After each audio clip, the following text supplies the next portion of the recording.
नमस्कार, राम राम। मैं हूं दीपक। आप देख रहे हैं हमारा अद्भुत स्टोरी चैनल। आपके लिए मैं एक नई कहानी, नई मोटिवेशनल स्टोरी के लिए एक बहुत ही सुंदर कहानी लेकर आया हूं। इसे ध्यान से सुनिए। जो कभी एक दूसरे पर विश्वास नहीं करता है, पति पत्नी पर विश्वास नहीं करता है, तो उसके जीवन में हमेशा कलेश रहता है। आइए मैं आपको एक कहानी सुनाने जा रहा हूं। जो जिंदगी में मरने के लिए जा रहा था, आत्महत्या करने के लिए जा रहा था, लेकिन भगवान को मंजूर नहीं था, ऊपर वाले को मंजूर नहीं था। ऊपर वाले ने कुछ उसके लिए अलग से ही कुछ लिखा था। आज जानिए। आपको ये मैं कहानी सुनाने जा रहा हूं, इसे ध्यान से सुनिए। एक पति पत्नी होते हैं। पति पत्नी आपस में बहुत प्रेम करते थे। लगभग शादी की 5 साल हो गई थी। 5 साल सब कुछ सही से चल रहा था, लेकिन दोनों में क्या हुआ किसी ने कल्पना नहीं की थी। आपस में विवाद चलने लगा। विवाद चलते चलते तलाक की नौबत आ गई। तलाक की तारीख आ गई। कोर्ट में दोनों लोगों के लिए हाजिर होना पड़े। कोर्ट से कुछ इतना जुर्माना बोला गया कि उसने, पति ने सारी रकम चुका दी।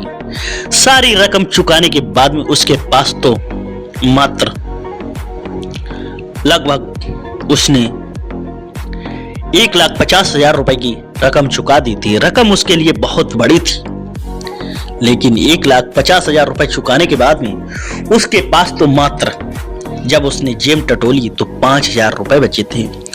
उसने कहा, मेरा घर बर्बाद हो गया, सब कुछ चला गया, अब मैं जी के क्या करूंगा, किसके लिए जीऊंगा। उसने देखा कि मेरी जेब में अब तो सिर्फ 5,000 रुपए बचे हैं। उसने कहा, मरना तो है ही, क्यों ना इससे पहले 5,000 रुपए खर्च कर लें, मौज कर लें, उसके बाद में मैं खर्च करके मरूंगा। उसने सोचा, इन्हें कहां खर्च करना चाहिए। तो देखता है वो वहां पहुंचता है उस सीनों जहां जुए के अड्डे होते हैं, शराब वगैरह मिलती है, वहां पहुंचता है। देखता है टेबल पर बैठा हुआ था। बैठते हुए सोचता है कि मुझे तो मरना ही है। बुरे बुरे ख्याल आ रहे थे उसके दिल में। उसने देखा कि सामने जो टेबल पड़ी है उस पे एक न्यूज़पेपर है। न्यूज़पेपर पर उसके एक बड़ी सी हेडिंग पर गई, हेडलाइन पर गई। उस पे देखा कि एक गोल्ड की खदान है, उसकी नीलामी होने को है। उसने सोचा कि इस नीलामी में मैं शामिल क्यों नहीं हो लेता हूं। जुआ नहीं खेलूंगा, इसी पे भाग्य आजमाता हूं। वो पहुंचता है, क्योंकि जो वहां खदान थी, जो उसकी नीलामी की मीटिंग होनी थी, वो कुछ ही दूरी पर थी।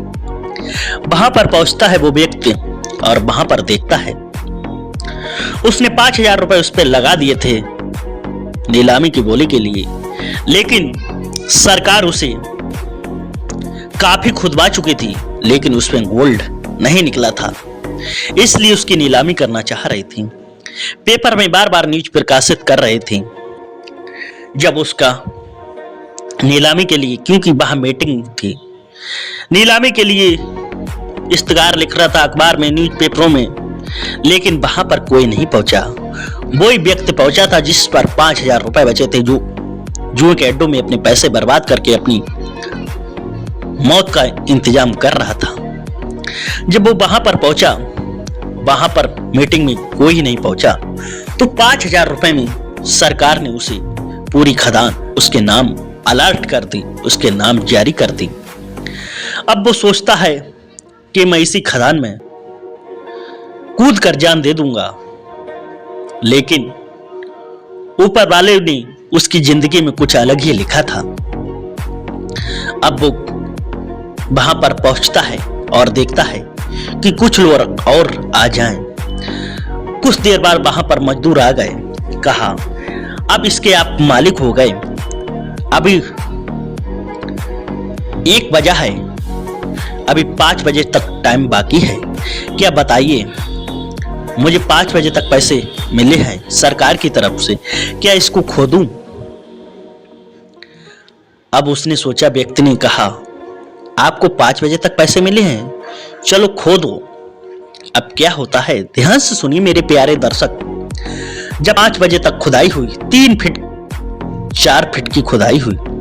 4 फीट की खुदाई होने के बाद में उसमें गोल्ड निकलना चालू हो गया। इतना सारा गोल्ड निकला कि उसका अब वो गोल्ड मैन के नाम से मशहूर हो गया। इतना बड़ा आदमी बन गया, जो मरने के लिए जा रहा था, जो पैसों के लिए अपनी जान देने जा रहा था बच्चों के लिए। उसने कहा, अपनी जिंदगी में जी के क्या करूंगा। वो गोल्ड मैन का बहुत बड़ा आदमी बन गया। उसके बाद में लोगों ने उसके इंटरव्यू चलाए, मीडिया में प्रकाशित हुआ, तब उसने अपनी जिंदगी के बारे में बताया। आज वो इतना अमीर व्यक्ति बन गया जिसके पीछे आज हजारों लोग घूमते हैं। आपको ये मोटिवेशनल स्टोरी कैसी लगी हो? अगर लाइक अच्छी लगी तो लाइक शेयर, चैनल को सब्सक्राइब करें। धैर्य रखो, भगवान पे भरोसा करो, कर्म करते रहो, फल की इच्छा मत करो।